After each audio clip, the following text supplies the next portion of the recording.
Okay, we're back. One of the things to do here is so that we don't drop or break anything, we can actually just unplug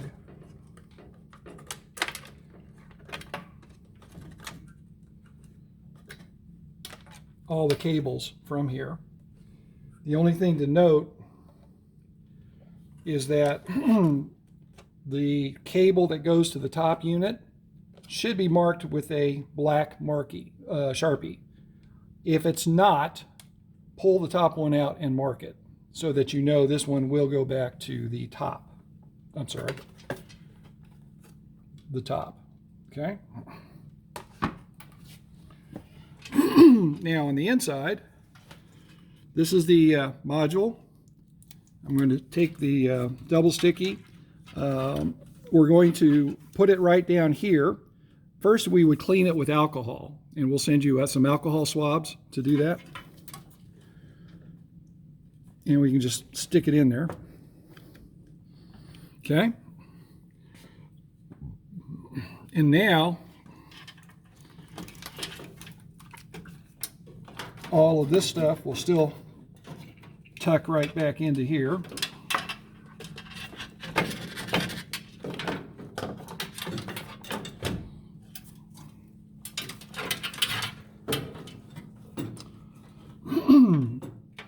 And we're ready to hook everything back up. Now, it does not matter which of the USB and power goes to the top or the bottom. Makes no difference. The only thing that is important is that on the harness, that the one with the black mark goes to the top reader, and the other one goes to the bottom reader. Okay, so top reader, and I'm going to place this in. You'll notice that on one side there's two little nubs. That corresponds to two little nubs on the side closest to the USB in the relay. So I'm going to line it up, push it down. I'm going to do the same thing, two little nubs, line it up, maybe push it down like that. And then before I put the USB in, I want to hook the power up because it's easier to do that.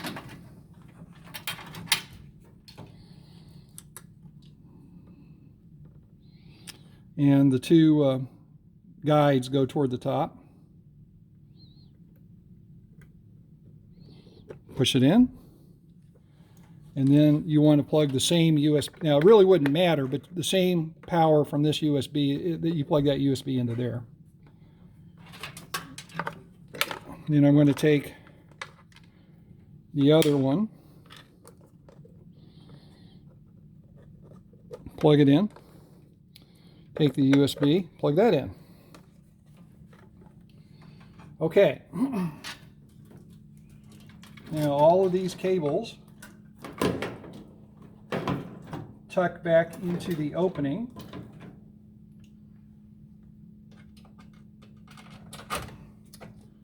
And on the actual unit, you could put the two screws in here to hold the front plate in place.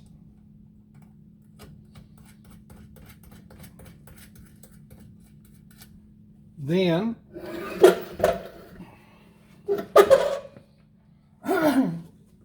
to put the front panel back on, unhook the plastic hook from the retainer, pull out the soap dispenser,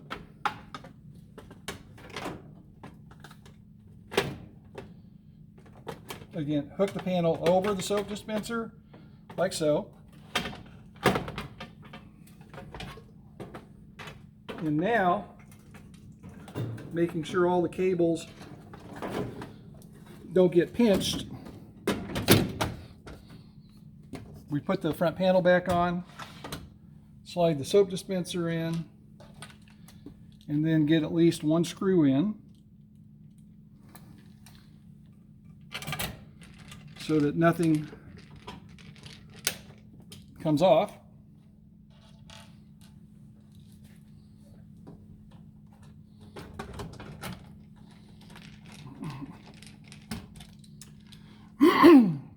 And that should be the installation. On the actual unit, this won't be popped out like this. It'll be flush and look nice. Okay, so now let's see what happens when we coin up.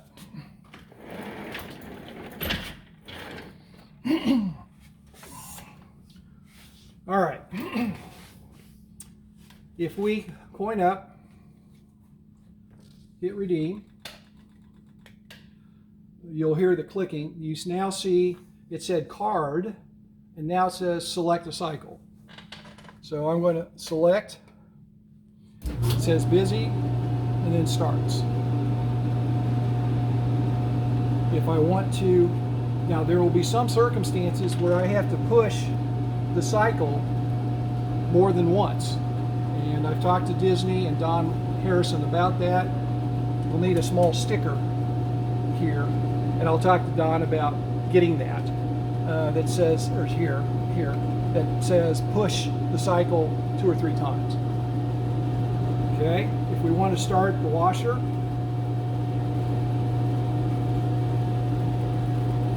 it's going to say card, and it says select. We'll go with Brights. And there I had to hit it twice. You can hear that it clicked, it's locked the door, and we go to in use. Now, the change, now on this setup, I don't have the water turned on so that I can kill the cycle easily, which I will do. You recall, I turn to service. We now say DAS. That means it's a digital setup. But I can still push this button, lights flash, and everything stops. Okay? Now I still have to open the door, top, bottom, to get us back into normal operation. On this screen, you will see occasionally a little blip, little circle show up there.